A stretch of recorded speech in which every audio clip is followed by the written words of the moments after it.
Hello everyone. जो C inter के student अपना एग्जाम देने वाले हैं मे 24 में आइदर सिंगल ग्रुप या बोथ ग्रुप, तो कल फाइनली सी इंस्टीट्यूट ने अपना आरटीपी रिलीज किया मे 24 टर्म के लिए। और जैसे आरटीपी रिलीज किया, उस समय हम लोग को पहली बार मौका मिला ये देखने का कि वो लोग किस तरीका से अपना case based scenario MCQs exam में पूछने वाले हैं। अब देखो, पहले से एग्जिस्टिंग सिलेबस के अंदर में लॉ, ऑडिट, ईएसएसएम और टैक्स के अंदर में एमसीक्यू हुआ करता था, और जो प्रैक्टिकल पेपर में एमसीक्यू आया वो हम लोग पहली बार देखे, जो एडवांस अकाउंट्स में आया, कॉस्ट में आया और एफएम के अंदर में आया। तो एक काम करते हैं, शॉर्ट वीडियो में एक बार हम बताते हैं कि जो एमसीक्यू जो आया है, और मेरे को लग भी रहा था शायद इस टाइप का एमसीक्यू आएगा, वो किस तरीका से उन्होंने पूछा और कैसे हम लोग को प्रिपेयर करना है। तो ये वीडियो को बड़ा बड़ा एकदम लास्ट तक देखा समझने के लिए कि किस तरीका से हम लोग को एमसीक्यू को प्रिपेयर करना है। देखो, जैसे ये हमारा पहला क्वेश्चन है cost and management accounting RTP का पहला क्वेश्चन, जो चैप्टर मटेरियल का है। अब देखो, केस बेस्ड सिनेरियो एमसीक्यू है। अब क्वेश्चन को अगर देखें, सोचो ये क्वेश्चन है, यहां तक चला, और उसके बाद देखो एक ही क्वेश्चन के अंदर में 5 पार्ट आया, 4 ऑप्शन के साथ। अब एक काम करते हैं, क्वेश्चन क्या था वो तो देखते हैं 1 मिनट बाद। सबसे पहले इसमें क्या है, एक बार जरा क्वेश्चन पढ़े। कोई एक महीने के लिए पूछा है, what would be the quantity of material to be requisition for both material A and B. एक कैलकुलेट करने बोला है ईओक्यू, एक कैलकुलेट करने बोला है मैक्सिमम स्टॉक लेवल, अगला कैलकुलेट करने बोला है सेविंग्स या loss in purchase of material A if purchase order is equal to EOQ, जो इवैल्यूएशन ऑफ ऑल्टरनेटिव वाला हम लोग टेबल बनाते थे। मेरा अगला पूछा है मिनिमम स्टॉक लेवल ऑफ ए। तो देखो, भले अगर एक बार हम लोग ये क्वेश्चन को देखें, लगेगा कितना लंबा चौड़ा क्वेश्चन, पर अगर हम लोग सीधा का सीधा देखें कि क्वेश्चन में पूछा क्या है, तो बड़ा सिंपल चीज पूछा है जो हम लोग almost her question of EOQ में करते थे। अब एक जो चीज हम पढ़ाता था, हम बार बार बोलता था, ध्यान देना, हम लोग कॉमर्स वाले लोग हैं, और कॉमर्स वालों को एक ही चीज में मतलब होता है, वो है नंबर्स। तो जब भी कभी इस टाइप का केस बेस्ड सिनेरियो एमसीक्यू को अप्रोच करो ना, अब जैसे सीधा सीधा बात है, अगर फर्स्ट पैरा को देखेगा, प्राइमा फेसी देखकर लग रहा है एक इधर नंबर दिखा और यहां दिखा, इसके अलावा बाकी कोई नंबर ही नहीं है। यानी जो फर्स्ट पैराग्राफ जो पढ़ेंगे तो बहुत ज्यादा दिमाग लगाने का जरूरत नहीं है, जो नंबर्स को देखो बस खाली उसको मार्क करते हुए चलना, और बस खाली उसी पे फोकस करेंगे। सिमिलरली जो हमारा नेक्स्ट पैराग्राफ है, उसके अंदर में एक ऑर्डरिंग कॉस्ट, एक कैरिंग कॉस्ट, किस रेट में परचेज कर रहे हैं, मेरा कितना सेल होने वाला है, और कितना क्वांटिटी परचेज करेंगे, सब दिया हुआ है। तो खाली अगर नंबर्स को नीचे हाईलाइट करें ना, तो मेरा काम बड़ा आसान हो जाएगा, बाकी सारा का सारा आंसर आराम से अटेंड कर पाएंगे। पर वही अगर स्टैंड अलोन बेसिस पे देखें, अरे बाप रे इतना बड़ा क्वेश्चन, ये कैसे हो पाएगा, तो देखो चाप हो जाएगा। तो कभी भी केस बेस्ड सिनेरियो एमसीक्यू को अप्रोच करो, कुछ नहीं करना, सीधा भैया पहले क्वेश्चन पढ़ लो, मांगा क्या है। ईओक्यू देखते ही कंफर्ट आया, भाई मेरे को फॉर्मूला पता है, maximum stock level, minimum stock level, ये सब कुछ ऑलरेडी पता है।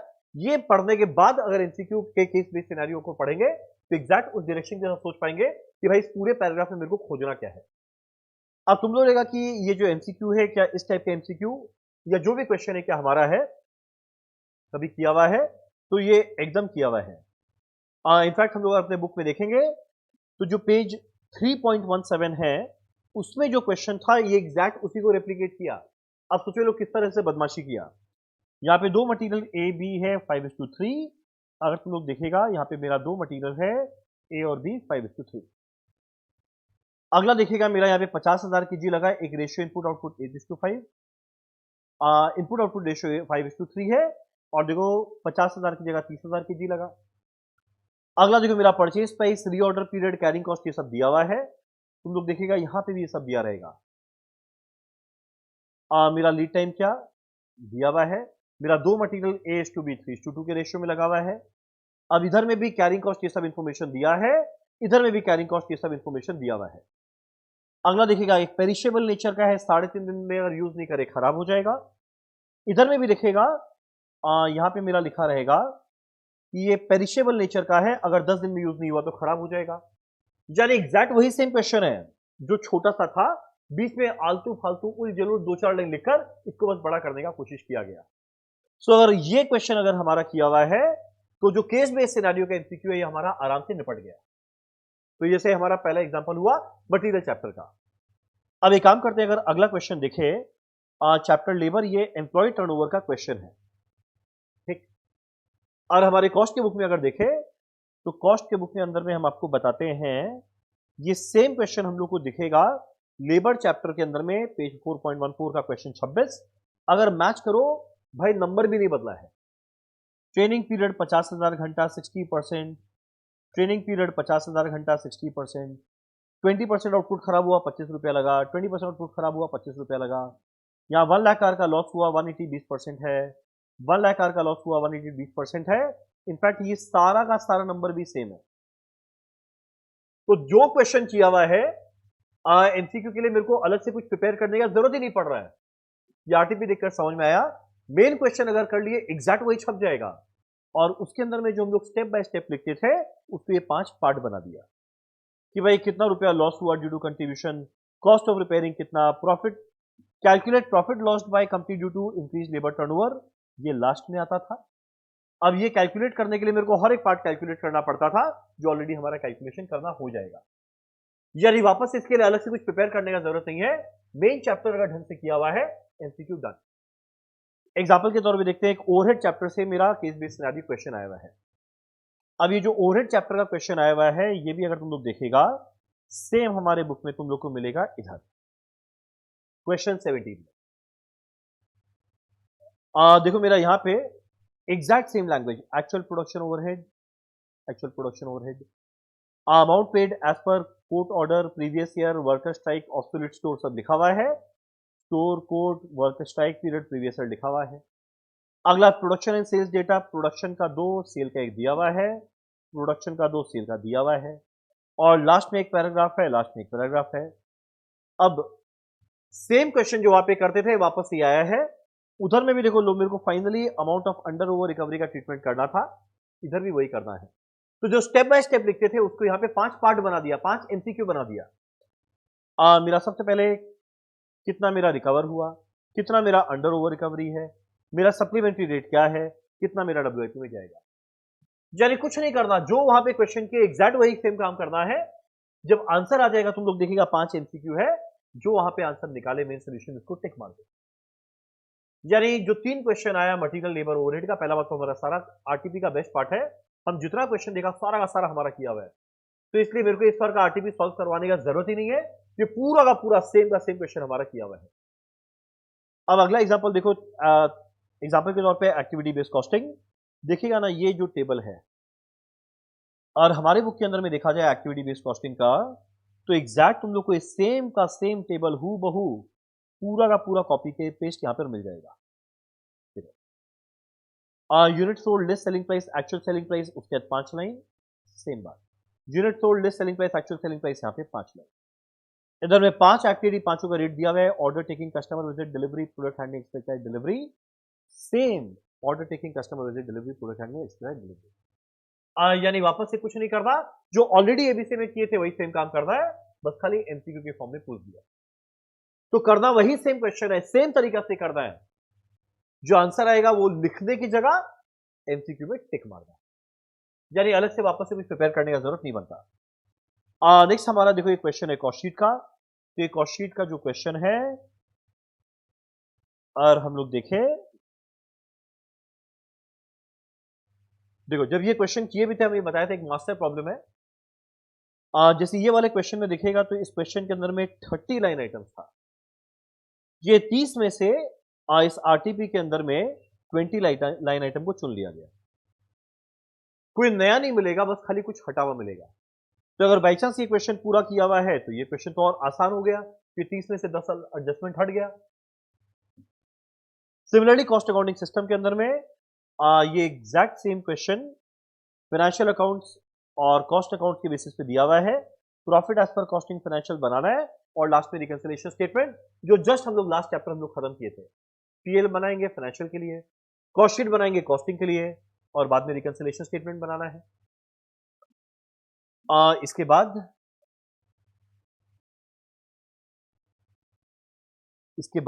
प्रोसेस कॉस्टिंग के अंदर में एक हमारा क्वेश्चन है जो फीफो के बेसिस पे था। यहां पे याद करो, जहां पे हम लोग 3 टेबल बनाया करते थे, वो ये वाला।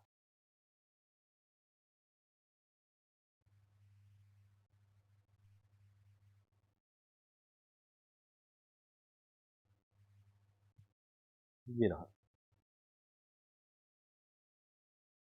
ये जो क्वेश्चन है opening stock, input, wages, overhead, normal loss, scrap और फीफो लगाना है।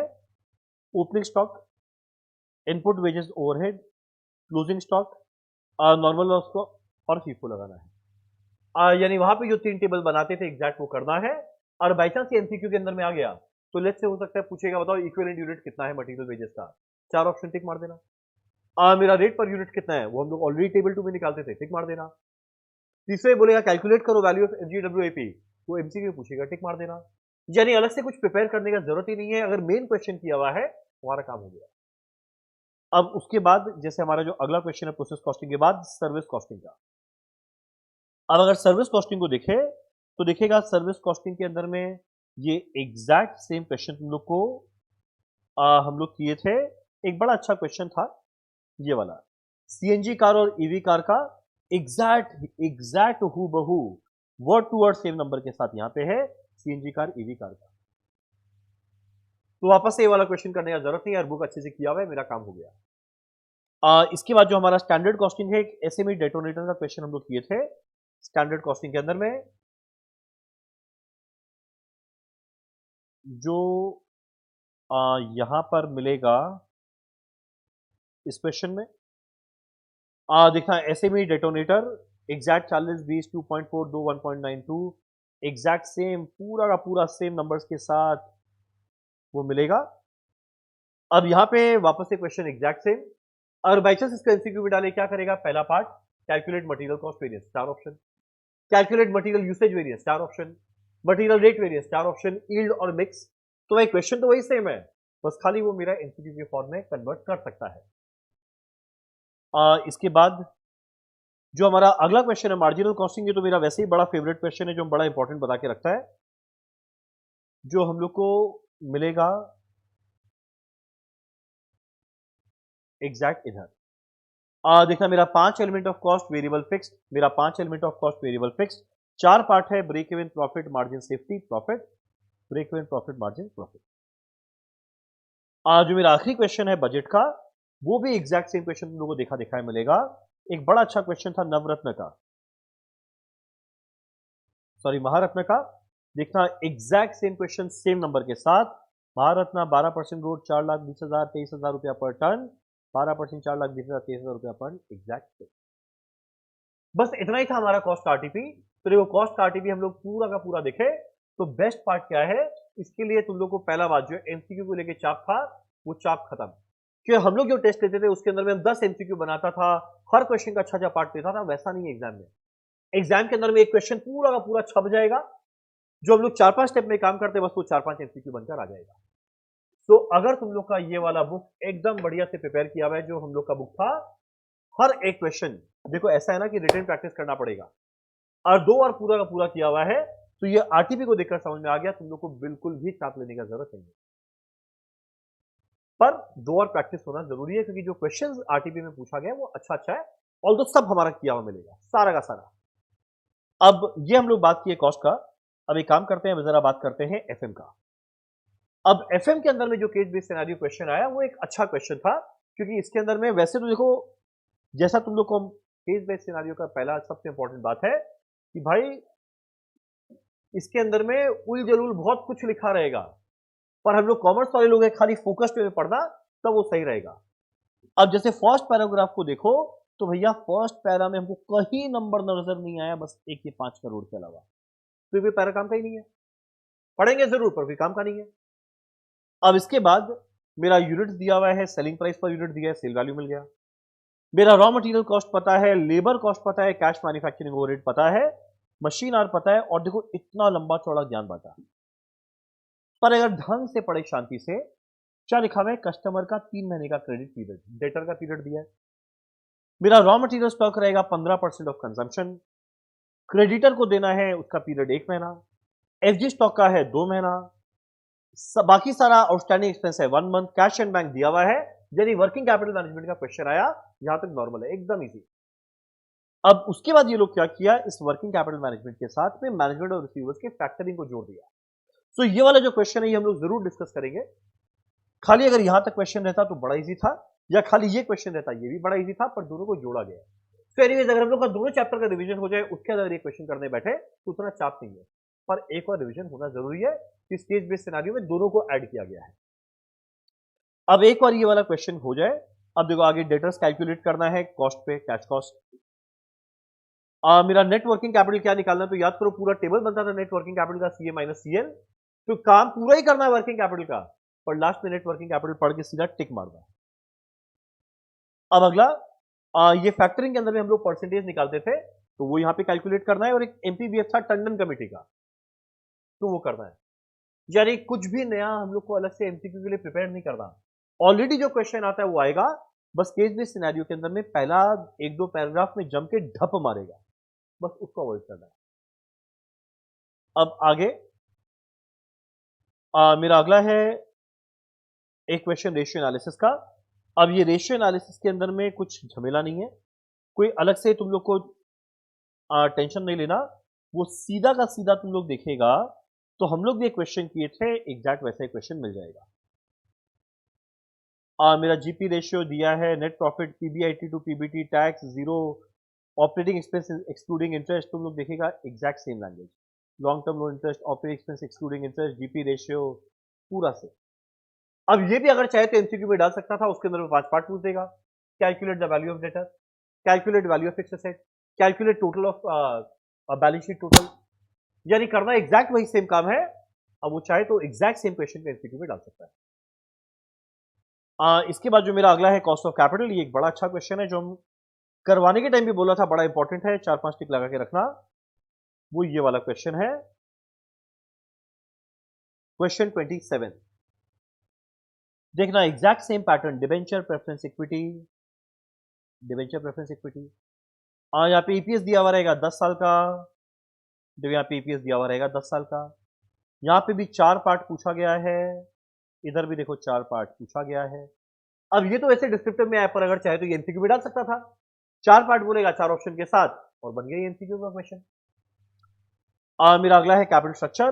तो कैपिटल स्ट्रक्चर के अंदर में ये थोड़ा अनएक्सपेक्टेड क्वेश्चन है, ऑल्दो हम लोग किए थे, पर हम बोला था ये आज तक एग्जाम में आया हुआ नहीं है। आर्बिट्राज का क्वेश्चन था जो हम अपने एफएम के हम लोग आखिरी क्लास में डिस्कस किए थे, पर वो इस बार आरटीपी में आया तो एक बार पढ़ना बनता है, पर एग्जैक्ट से कैपिटल एम्प्लॉय डीबीआईटी के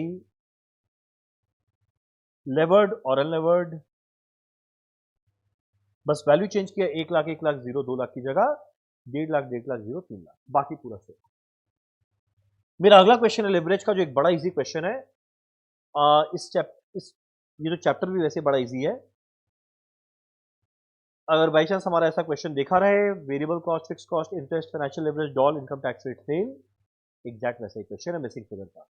मेरा वेरिएबल कॉस्ट है, मेरा fix cost, interest, financial leverage, अब मार्जिन ऑफ सेफ्टी दिया है उससे डॉल मिल जाएगा 1 बाय मार्जिन ऑफ सेफ्टी, बाकी सब नॉर्मल। अब कोई शायद तो ये भी एमसीक्यू में दे सकता था, कैलकुलेट सेल वैल्यू ऑफ ए या कैलकुलेट ईएटी ऑफ बी, तो अलग से प्रिपेयर करने का रहेगा नहीं, जो ऑलरेडी प्रैक्टिकल किया हुआ उससे काम बन जाएगा। अब अगला एक अच्छा पार्ट कैपिटल वेटिंग के अंदर में एक क्वेश्चन है एचएमआर का। मेरे को वही लग रहा था कि कैपिटल वेटिंग में लोग क्या पूछने वाला है, पर फॉर्चुनेटली एग्जैक्ट सेम किया कराया हुआ क्वेश्चन ही है हमारा एग्जैक्ट एचएमआर का। बस इस क्वेश्चन में एक जो झमेला था, यहाँ पे डब्ल्यूडीवी मेथड था डेप्रिसिएशन का, जिसका मैं शॉर्टकट बताया था, यहाँ 7.5% था, यहाँ पे डब्ल्यूडीवी लोग बताए हैं, डब्ल्यूडीवी ही है, बस 10% है, बाकी पूरा से। मेरा अगला क्वेश्चन है डिविडेंड डिसीजन का मूडी ग्लैनी मिलर, जो बहुत इजी क्वेश्चन था, अगर तुम लोग देखेगा, बस वही बात है कि अगर अभी ऐसी रैंडम बेसिस पे देखेगा तुम लोग को याद नहीं आएगा, पर जब रिवाइज करके देखेगा तो इस टर्म का आरटीपी बहुत आसान है। ये जो क्वेश्चन है कैपिटल 10 लाख, 100 रुपीज ईच, 12%, 10%, ये सब कुछ वही है, 10 लाख रुपया, फेस वैल्यू 10, यहाँ बस खाली परसेंटेज चेंज किया, बाकी सब कुछ। अब मेरा एक वर्किंग कैपिटल का बड़ा अच्छा क्वेश्चन है, और बेस्ट पार्ट है एग्जैक्ट वही वर्किंग कैपिटल का हमारा सेम क्वेश्चन भी किया हुआ है। देखो यहाँ पे 4-5 खर्चा था, material labour fix, depreciation fixed, material labour fix, depreciation, यहाँ पे सेलिंग है, सेलिंग यहाँ पर दिया हुआ है टेबल के अंदर में, सेलिंग हमारे यहाँ पे दिया हुआ था नीचे में। मेरा 2 साल का प्रोडक्शन सेल दिया हुआ है, मेरा 2 साल का प्रोडक्शन सेल दिया हुआ है, और बाकी 5 एडजस्टमेंट इधर, 5 एडजस्टमेंट इधर। यानी शॉर्ट मेरा बोलने का मतलब क्या है, एक सिंपल सा बात, कि जो इस टर्म का आरटीपी आया हुआ है ये बिल्कुल भी कोई भी एंगल से डिफिकल्ट नहीं है, बड़ा इजी है। पर फाइनली जिस चीज का इंतजार था कि केस बेस्ड सिनेरियो एमसीक्यू कैसा आएगा वो हम लोग को देखने को मिला। अगर इंस्टीट्यूट के एमसीक्यू को हम लोग फॉलो करें तो भाई हम लोग पगला जाएंगे। एग्जाम्पल जैसे इंस्टीट्यूट का स्टडी मटेरियल है, उसमें एक चैप्टर मटेरियल का वैसे ही एमसीक्यू देखा, देखे क्या है। अब सोचो यहाँ पे 1 लाइन का एमसीक्यू है, जबकि जो आरटीपी के अंदर में है उसमें ऐसा एक भी एमसीक्यू नहीं है, वहां पे प्रॉपर प्रैक्टिकल बेस्ड एमसीक्यू है और एग्जाम के अंदर में भी वैसा ही आएगा। सो इंस्टीट्यूट के पीछे का जो एमसीक्यू है वो सब फालतू टाइम पास का एमसीक्यू है कि 2-2 नंबर का एमसीक्यू आएगा, वो ऐसा रद्दी रद्दी एमसीक्यू तो आने वाला नहीं है। उसके अंदर एक प्रॉपर अच्छा प्रैक्टिकल आएगा और केस बेस्ड बना रहे वो जॉस्टी बीच में कुछ कहानी करेगा, पहला 1-2 पैराग्राफ। पर हमेशा एमसीक्यू में क्वेश्चन क्या पूछा है पढ़ लो, यू क्यूब निकालना है, मैक्सिमम मिनिमम स्टॉक लेवल, फिर उस चीज को सोचते हुए एक और क्वेश्चन को रीड करो, देखना अपने आप निकलेगा। एनीवेज टेंशन मत लेना, जो जो इंस्टीट्यूट अपना केस बेस्ड सिनेरियो एमसीक्यूज निकालेगा ये पूरा का पूरा डिस्कशन हम लोग करेंगे हमारे यूट्यूब में आके। पर ये मेरे को ये वीडियो बनाना बहुत जरूरी था एक आइडिया के लिए कि अलग से घबराने का बात नहीं है, अगर प्रैक्टिकल ढंग से प्रिपेयर किया हुआ है तो एमसीक्यू के लिए अलग से कुछ ज्यादा करने का रहेगा। बस उसमें थोड़ा शॉर्टकट कैसे करेंगे, क्या करेंगे वो देख लेंगे, पर कंसेप्चुअली हर चीज रहेगा सही। चलो done, thank you so much. ये हम लोग डिस्कशन के कॉस्ट एफएम के अंदर में एमसीक्यू को किस तरीके से हमें अप्रोच करना है।